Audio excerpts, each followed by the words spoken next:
제가 학교만 23년을 다녔어요. 놀라는 표정을 안 하시는데 제가 23년 학교 다니면서 선생님들이 제 이름을 한 번도 똑바로 불러준 적이 없어요. 제 이름이 성환이라는 이름은 억수로 흔한 이름이에요. 우리나라에 이름 많기로 10번째 안에 들 정도로 성환이라는 이름이 많아요. 그런데 성이 석이다 보니 센 발음이라서 선생님들조차 성석하이, 석석하이, 하여튼간에 한 번도 제 이름을 똑바로 불러준 사람이 없었어요. 그런데 역시나 아니나 다를까 오늘도 기도하시는 분과 인도하시는 분도 제 이름을 못 불렀어요. 성석한, 성을 바꿔버렸는데 괜찮아요. 대신에 제가 헌신예배 가서 제 이름을 똑바로 부르잖아요. 그럼 반드시 제가 그분에게 사례를 했어요. 선물을 드렸단 말이에요. 근데 선물을 준 적이 한 2번 정도밖에 안 됐어요. 헌신예배는 100번을 더 다닌 것 같은데 한 번도 제 이름을 똑바로 불러주신 분이 없어요. 근데 여러분 놀라지 마세요. 제 이름이 석성하는데 석자가 돌석이에요. 고려시대 때 중국의 성린 장군이라는 분이 난때 와서 공을 세워서 우리나라에서 왕께서 하사한 성이 돌석 단석 돌 성자가 제 우리 아버지가 1911년 11월 11일생이에요. 주민등록번호가 111111이에요. 근데 우리 아버지가 7남매를 제일 막내로 낳은 우리 아버지가 문맹자예요. 한글을 모르셨어요. 그런데 이름을 성환이라고 이름을 지었는데 어느 날 호적을 떼보니 이름이 성자가 보통 사람들은 정성성자나 이룰성자를 쓴다고 그래요. 근데 제 성은 빛날 성인성자를 썼어요. 거룩할 성자. 사람 이름에 거룩할 성자를 쓰는 경우가 잘 없대요. 성인성자를. 그리고 환자는 빛날 환자를 썼어요. 거룩하게 빛나는 사람이 누굴까요? 목사예요. 하나님 목사 만들려고 문맹자인 우리 아버지를 통해서 이름을 석성환이라고 지어준 거예요. 얼마나 감사한지 놀랍잖아요. 서두가 길어야 되는데 어쩔지 모르겠어요. 제가 어떤 설교를 하다가 한 지루하다 싶으면 살짝 조는 표정을 지으시면 제가 설교 마치고 내려갈게요. 여러분, 설교는 귀로 들을까요? 눈으로 들을까요? 눈으로 듣는 거예요. 설교는 귀로 듣는 게 아니에요. 눈으로 듣는 거예요. 사람과 대화할 때 눈을 보고 하나요? 귀에다 대가 하나요? 눈을 보고 하는 거예요. 설교는 그래서 설교가 들릴 때 눈으로 듣는 거지 귀로는 안 들려. 귀로 듣는 게 5%밖에 안 된대요. 그리고 마음으로 듣는 게 10%. 그리고 눈으로 듣는 게 85%. 그래서 목사들이 설교 준비를 추글똥살똥 모르고 하고 원고를 외워서 하는 이유는 눈으로 전하기 위해서 설교하기 위해서 준비하는 거예요. 그래서 설교는 눈으로 듣기 때문에 살짝 졸음이 온다면 조는 흉내를 조금만 내주시면 한 사람, 원래 교회마다 한 사람 꼭 잘하는 사람이 있어요. 그분은 말고 다른 사람 하나가 더 좋은 표시를 내면 설교를 마치는 걸로 그렇게 하겠습니다. 제 소개를 하자면 소개를 하라 해서 해야 되는데 제가 포항 이름도 어려운데다가 교회 이름도 어려워요. 중섬로 교회인데 포항에는 작은 섬들을 모아서 매립해서 세운 도시가 포항이에요. 그러다 보니까 포항도 부산처럼 바닷가지만 포항은 특별히 습지가 많았던 지역을 박정희 대통령께서 우리나라를 잘 살게 하자, 2차 산업을 세워야 된다. 이래서 매립을 다 하고 포항 제철을 세웠잖아요. 그러다 보니까 옛날 이름들을 다 버렸다가 한 5년 전부터 한 10년 전부터 옛날 이름을 찾기 시작했어요. 그래서 우리가 중섬, 중간섬이라서 중섬이에요. 그리고 저 위에 있는 사람은 상대, 그리고 큰 섬은 대도, 바닷가에 가까이 있으면 해도, 섬 안에 있으면 섬안. 옛날에 이름들을 다 그렇게 지었던 건데 저희 있는 교회가 도로명이 중섬로예요. 그래서 중섬 지역에 있는 로를 해서 교회 이름을 따서 중섬로 교회를 냈어요. 그런데 우리 교회가 지금도 시외버스 터미널 바로 밑에 붙어 있는데 여기가 모텔촌, 술집촌, 룸사롱이 다 있는 곳이, 그중에 가장 큰 나이트 클럽이 아라비안 나이트가 있었어요. 그 아라비안 나이트가 바닥 평수가 273평, 디귿자 2층으로 해서 413평짜리 가장 큰 나이트 클럽. 제가 사진을 진작 말씀하셨으면 사기를 제가 갖고 왔을 때 잠깐 놓쳤어요.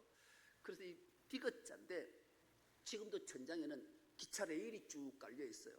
레일을 타면 쭉 내려오면 밑에서 강대상이 밑에서 쭉 올라와요. 올라오면 탁 내려서 그 춤도 추고 나이트도 하고 막 이런 기가 막힌 교회였어요.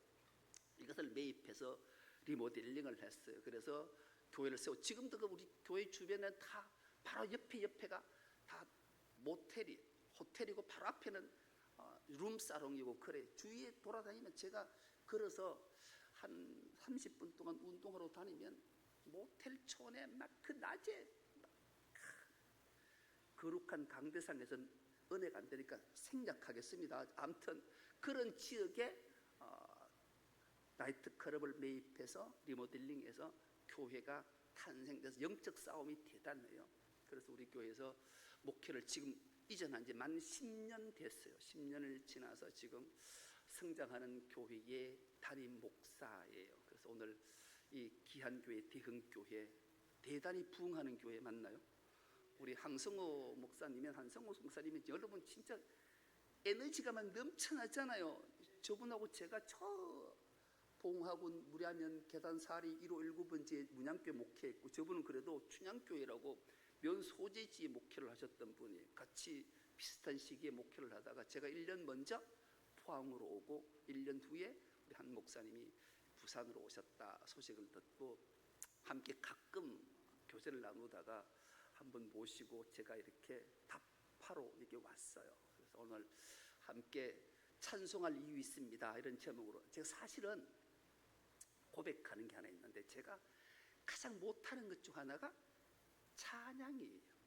지금도 저는 음정 박자를 몰라요. 목사로서 제가 만약 여러분 보시다시피 제가 도시형으로 생겼잖아요.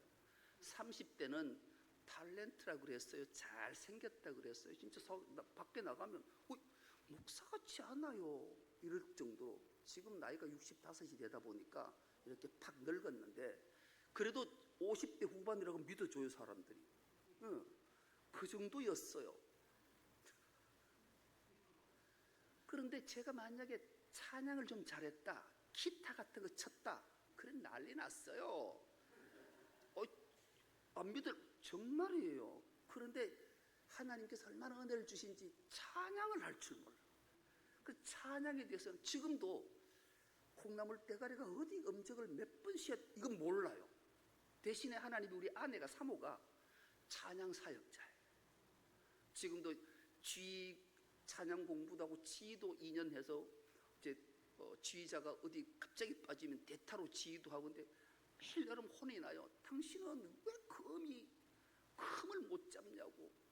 내 딴에는 잡았는데 자꾸 안 돼요. 근데 하필 찬양대 헌신 예배를, 그래서 이 찬양에 대한 설교 준비를 목숨 걸고 했어요. 그래서 근데 은혜가 얼마나 되든지요.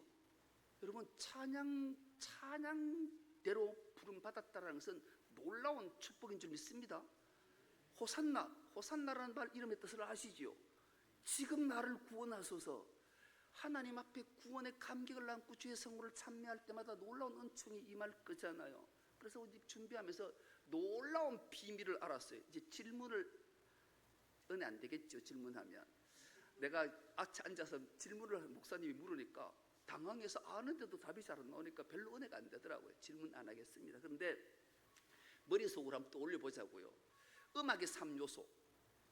음악은 3요소가 있더라고요. 음악이 들리려면 이 3가지가 반드시 있어요. 첫째, 리듬. 둘째, 멜로디.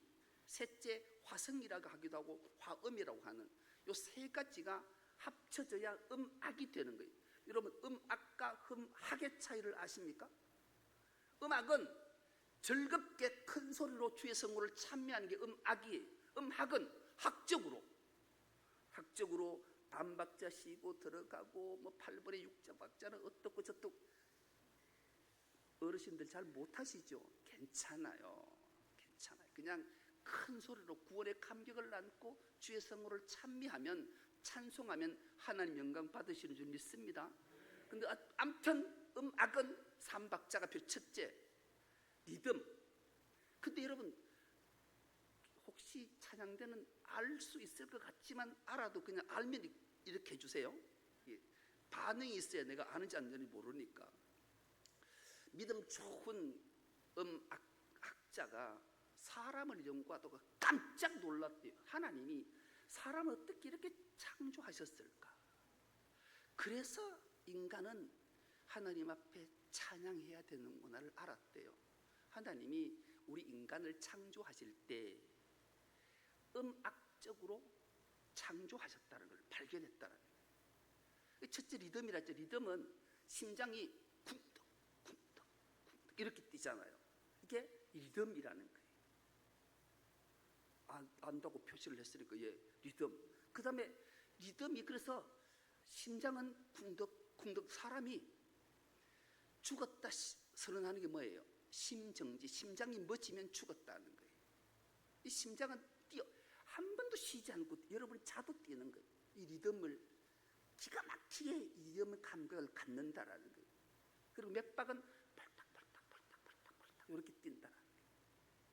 그리고 가슴은 하나님을 아니면 멋있는 남자나 예쁜 여자를 보면 가슴이 두근두근 하는 것. 이게 리듬이라는 거예요. 이 리듬이 가장 먼저. 그 다음에 멜로디. 이 멜로디를 선율이라고 하고 우리나라 말로 선율인데 선율은 오선지에 도레미파솔라시도 쭉 정해져 있잖아요. 이게 선율이라는 거예요.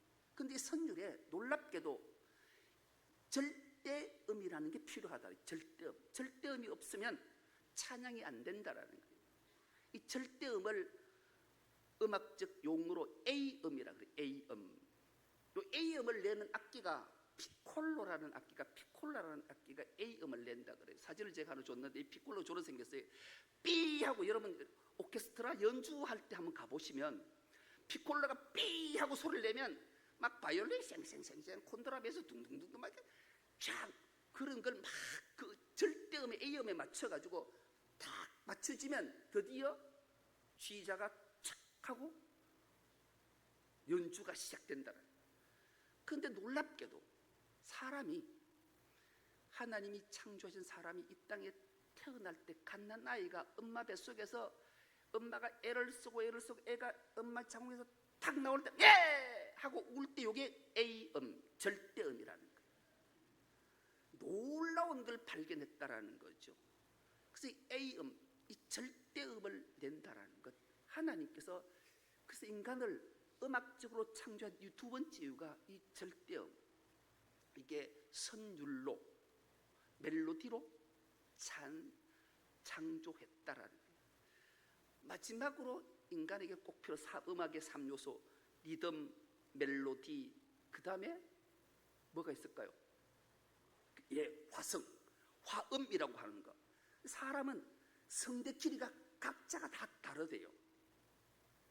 어떤 이는 길고 짧고 중간이 있고 그래서 소프라노가 있고 엘토가 있고 베이스가 있고 그리고 테너가 있고 이렇게 다 화성. 그래서 성경도 우리를 다양성 속에 통일성을 내라는 게 그래서 화음들이 막 어우러지면 이 찬양을 들을 때 감격스러운 게 우리 까만 옷 입었던 청년인가요? 지금 그 찬양대 청년이에요? 찬양을 하면서 하도 이뻐서 눈이 막 꽂혀서 가슴이 두근두근 했단 말이에요.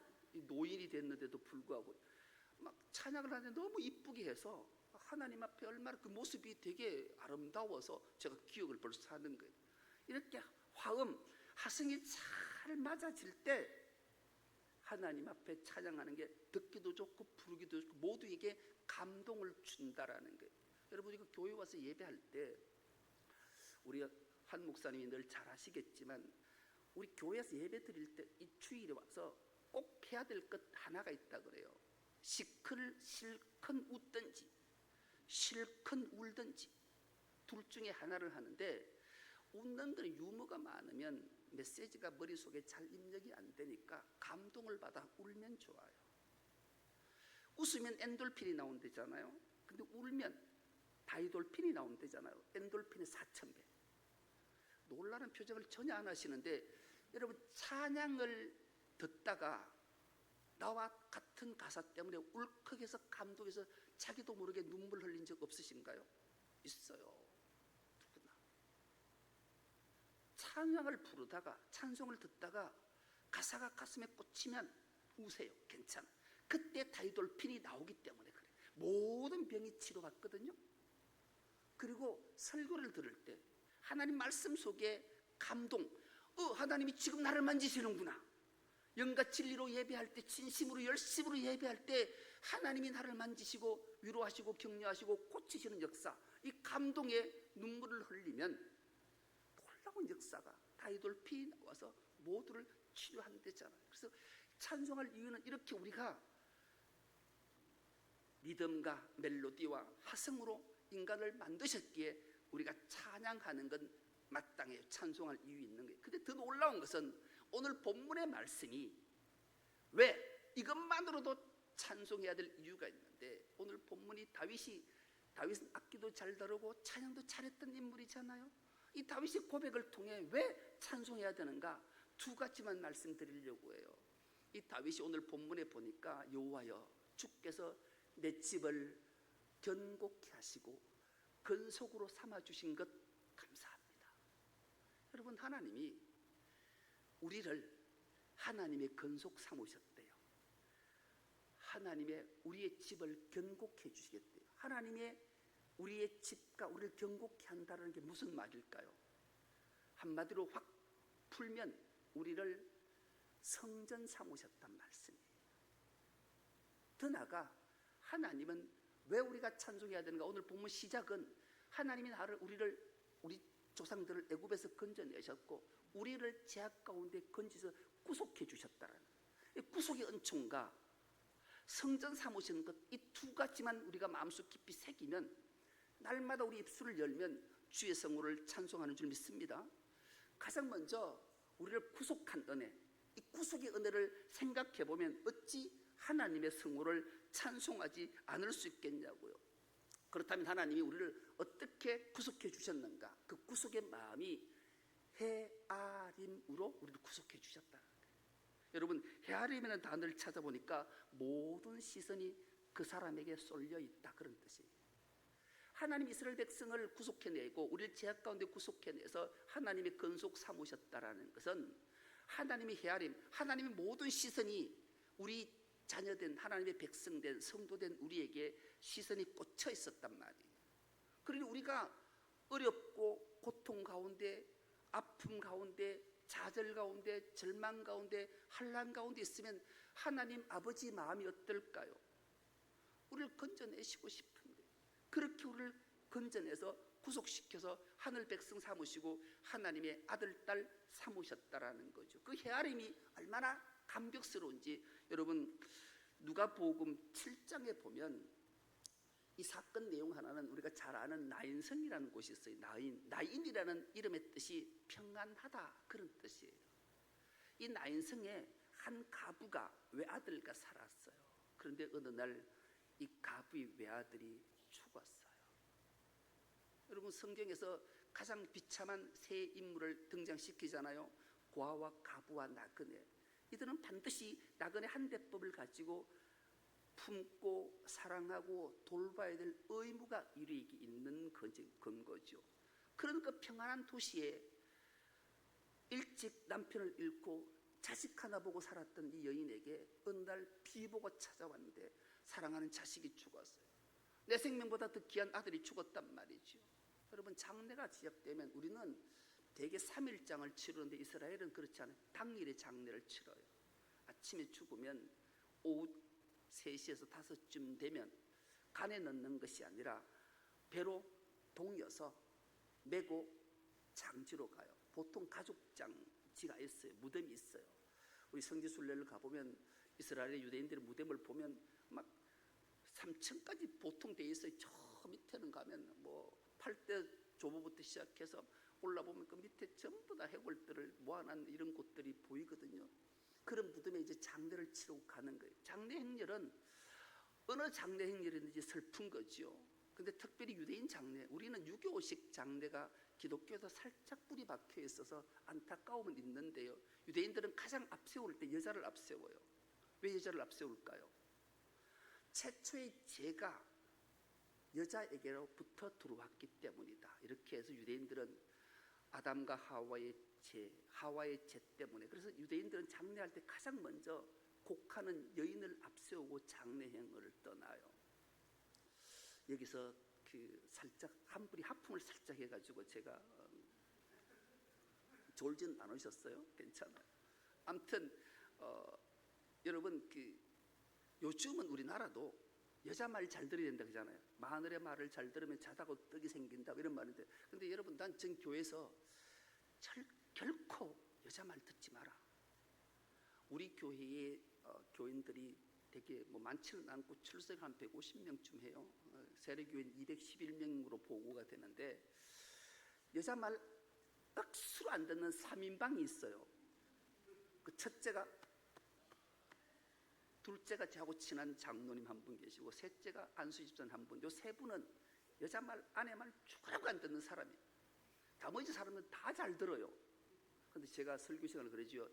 여자 말 듣지 마라. 큰일 난다. 죄 짓는다. 여자 말 듣지 마라. 성경이 여자 말 듣지 말아도 왜 말 듣노? 여자 말 듣으면 큰일 난데 듣지 마라. 제가 그래요. 여자 말 듣지 마세요. 큰일 나. 여자 말은 안 듣는 게 은혜예요. 하나님 말씀 들어야지 여자 말 들으면 안 돼. 큰일 난다니까요. 죄 짓게 된다니까요. 근데 요즘은 여자 말 안 듣으면 밥 못 얻으면 쫓겨난다 그러는데 괜찮아. 하나님이 먹이시는 줄 믿습니다. 아멘 안 하는 거 봐라. 아무튼 그래서 여자가 곡을 하고 앞장을 서요. 그 평안의 도시에서 장례행을, 슬픔의 행렬이 나와요. 근데 그 외길에 생명이요 부활이신 주님이 그 길을 향해 들어가세요. 그러다가 그 외길에서 주님과 이 장례 행렬이 만났어요. 주님이 그 장례 행렬을 만날 때 그 여인과 눈이 마주쳐요. 그 성경은 가엾이 여기셨다 그래요. 가여워했다. 이 가여워했다라는 헬라 말이 스플링크 니조마이라는 단어를 썼는데, 창자가 뒤틀리는 고통을 느꼈다 이런 사람이에요. 여러분, 가부가 남편 잃고 하나밖에 없는 외아들을 바라보고 살았는데 그 외아들이 죽었어요. 그 애통하는 심령은 눈물을 흘리면서 그 장례 앞길을 걸어온다고 생각하면 해보세요. 주님의 창자가 뒤틀리는 것 같은 고통을 느낀 거예요. 그래서 그 여인을 가엾이 여겨서 장례행을 멈춰요. 여러분, 유대인들은 반드시 지켜야 될 것 있어요. 특히 나실린 같은 경우 주의 종으로 부름을 받았거나 주의 사역을 감당하는 자들은 반드시 지켜야 되잖아요. 시체 만지면 안 돼요. 독주 마시면 안 돼요. 머리 삭도되면 안 돼요. 이 세 개는 반드시 유대인은 지켜야 됐단 말이에요. 그 시체를 멀리하는 거예요.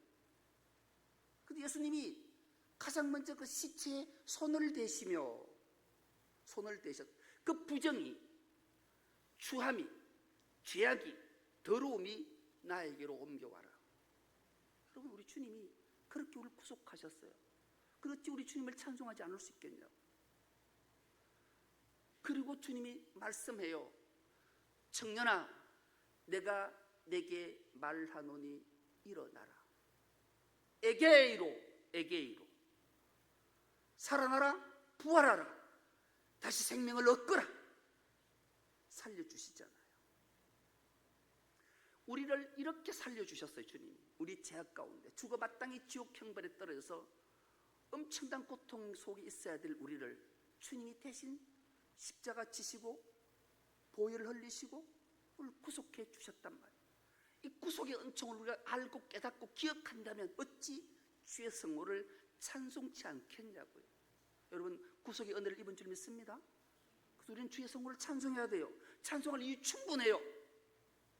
구원 안 받은 우리가 어찌 주의 성물을 찬송치 않을 수 있겠냐. 또 하나, 서두에도 말씀드렸듯이 우리를 집으로 건속으로 복 주시기 위해 우리를 만드시고 지으셨고 함께 하신다 말씀하시잖아요. 이것을 한마디로 하면 성전 삼으셨단 말이에요. 여러분, 성전에 대한 유래를 아십니까? 성전의 유래는 이런 거예요.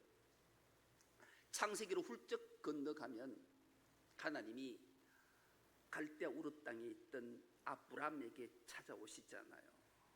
그래서 그를 부르시고 너는 내가 네게 보여줄 땅으로, 지시할 땅으로 가라. 그럼 내가 너를 복의 근원 삼겠다.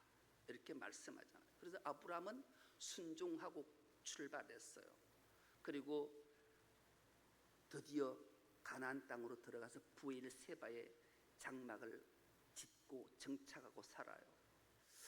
하나님의 약속은 아브라함이 75세의 부름을 받았는데 100세가 되도록 자식이 없어요.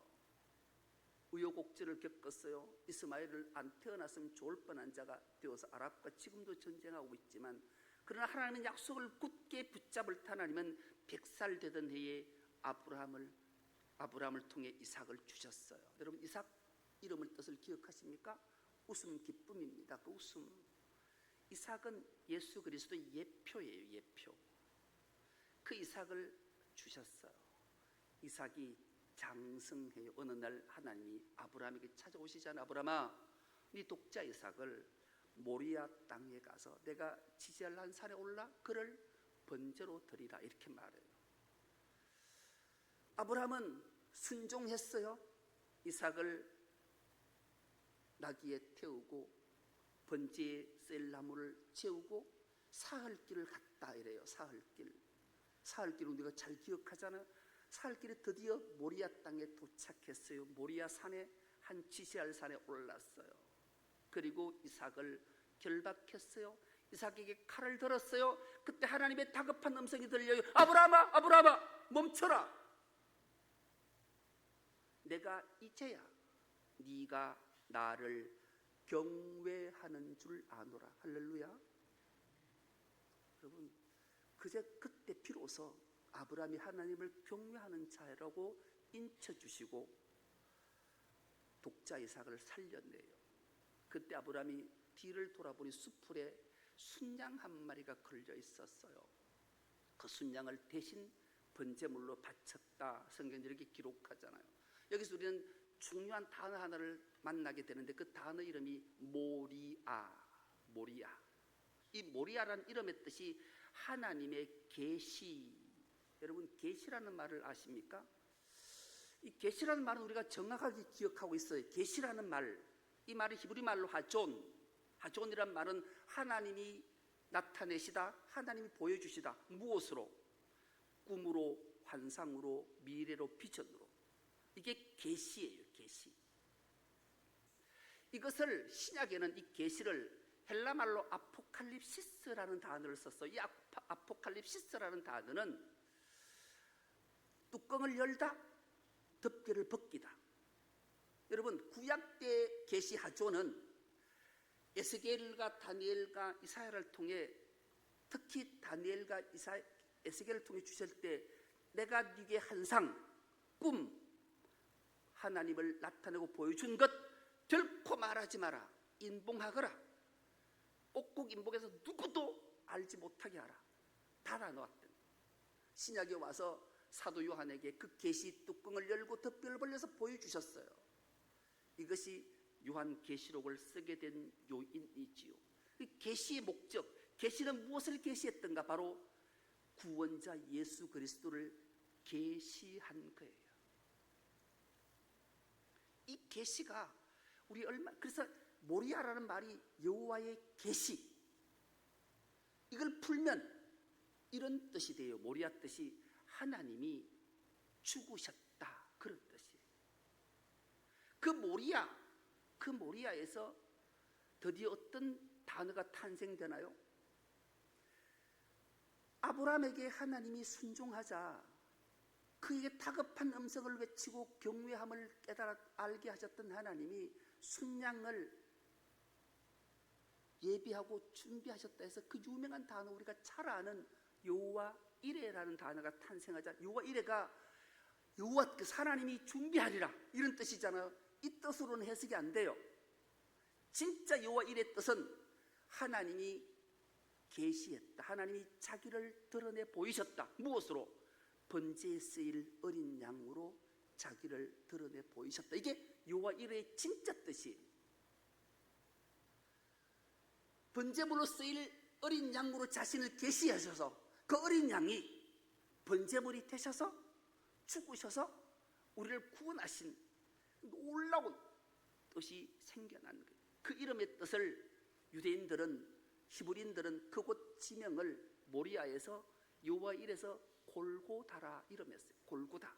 이 골고다라는 이름의 뜻은 해골을 나는 뜻이잖아요. 그 지형 자체가 해골처럼 생겼어요. 그 위에 십자가가 세워져서 십자가에 주님이 피를 흘릴 때 그 핏방울이 떨어지는 곳에 해골이, 죽은 생명이 에스겔을 보여줬던 것처럼 살아났어요. 주님이 십자가에 죽으실 때, 가상치를 외치실 때 무덤이 터지고 많은 죽은 자들이 살아와 자기 집으로 돌아갔다. 성경은 기록하고 우리에게 들려주잖아요. 그 골고다, 그곳 우여곡절을 겪었어요. 그리고 그들은 애굽으로 내려가게 되지요. 4대에 걸쳐 애굽에서 종살이할 때 그곳을 점령한 가나안 원주민이 있었어요. 그 원주민의 이름을 성경은 여부스라 이름했어요. 여부스라는 이름의 뜻은 타작마당, 짓밟힌 곳, 그런 뜻이에요. 하나님 말씀 앞에 불순종해서 짓밟힌 땅이 됐어요. 애굽에서 4대에 걸쳐 430년 종살이해요. 그들의 고통이 절정에 달할 때 하나님을 향해 부르짖어 기도해요. 하나님이 그 기도를 들으셨어요. 모세를 통해 그들을 건져내셨어요. 그리고 40년 광야를 거쳐서 가나안 땅에 입성했어요. 맹장이었고 용장이었던 여호수아가 모든 7족속을 다 쫓아냈어요. 그런데 유일하게 쫓아내지 못한 족속 하나가 있었어요. 바로 여부스 족속이었어요. 그들은 그 땅, 그곳은 결코 난공불락의 성에서 누구도 빼앗지 못했어요.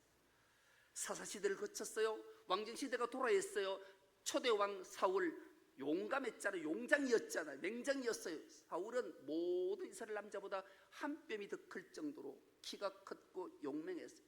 그런 그도 이 여부스 족속을 몰아내지 못했어요. 세월이 흘렀어요. 드디어 다윗이 왕으로 등극해요.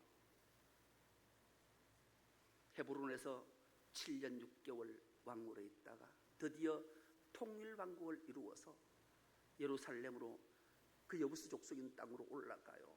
진격해서 그 여부스 땅을 짓밟고 탈취했어요. 짓밟힌 곳을 짓밟았어요. 아레우나 타작마당, 그곳 이름, 다윗이 이름을 바꿨어요. 뭐로? 예루살렘으로, 평화의 도시로 바꿨어요. 짓밟힌 곳을 짓밟아서 그 이름을 타작, 심판해서 그곳에 예루살렘 이름으로 개명하고 수도를 옮기고 거기서 왕궁을 짓고 살았어요. 여러분, 세월이 흘렀어요. 다윗은 가슴에 아픈 상처 하나가 있었어요.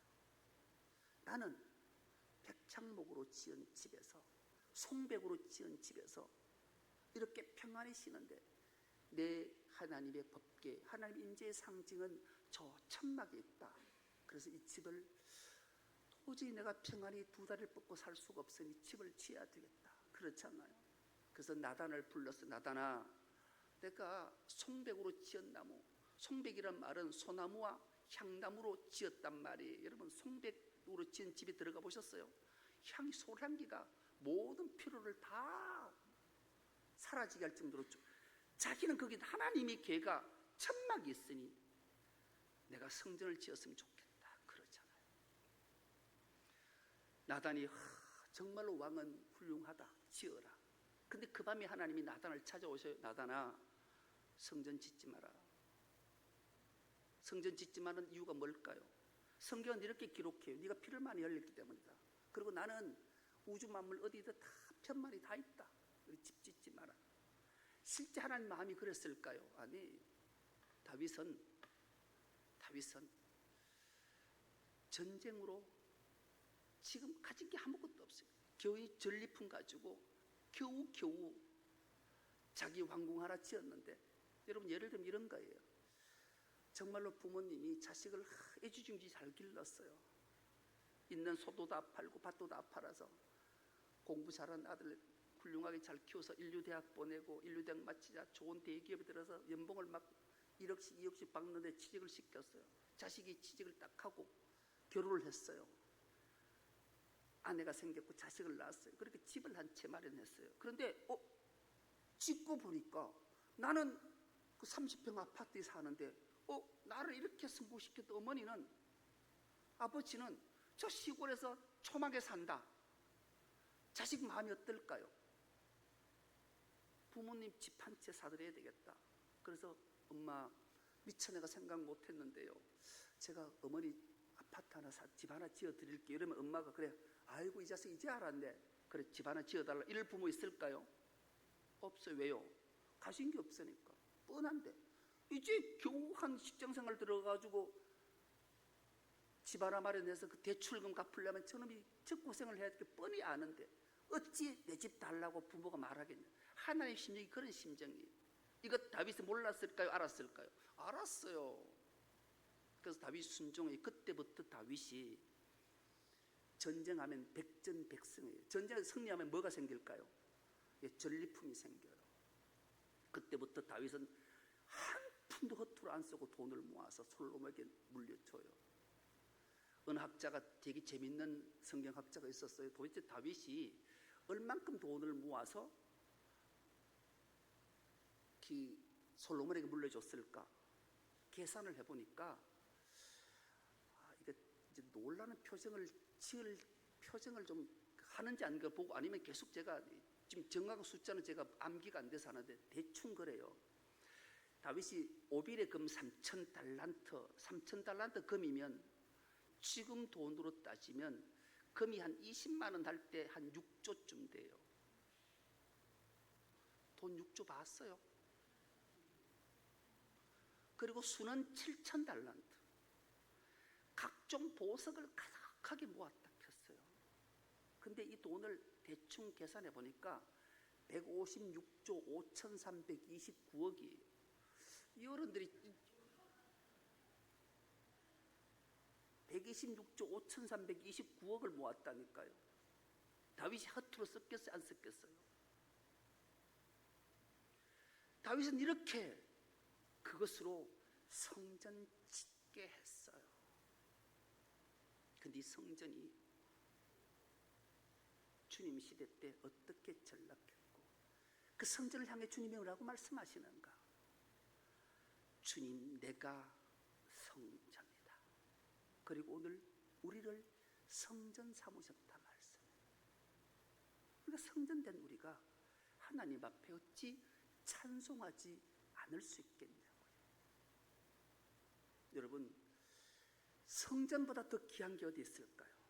예수 시대로 훌쩍 넘어와서 수가성 사마리 여인을 향해서 갔을 때 그 사마리 여인이 주님께 고백하잖아요. 우리 조상들은 저 그리심산에서 예배하고 당신의 조상들은 예루살렘에서 예배하는데도 어디가 예배합니까? 할 때 진짜 예배하는 것은 영과 진리로 예배할지니라고 말씀하죠. 이 영과 진리 예배가 뭘까요?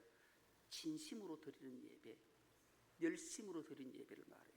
그래서 주님이 내가 성전이고 우리를 성전 삼았으니 우리가 진심과 열심을 다해 주를 예배하고 찬송해야 될 이유가 여기 있는 거예요. 우리를 성전 삼으셨기 때문에 우리가 찬양대로 부름을 받아서 이 일들을 감당해야 되는 이유, 찬송할 이유 있습니다. 우리를 구속하셨고 우리 성전 삼으셔서 날마다 우리 영광 받으시길 원하는 그 주님의 이 절절한 심령을 깨닫고 이 구속의 감격을 안고 내가 주의 성전된 자라는 확신이, 믿음이 우리에게 생기면 주님 앞에 날마다 찬송해서 하나님께 오직 영광을 올려드리는 우리 호산나 찬양대, 또 우리 대형교회 모든 성도들 될 수 있기를 주의 이름으로 축복하고 사랑하고 기도합니다. 하나님 감사합니다.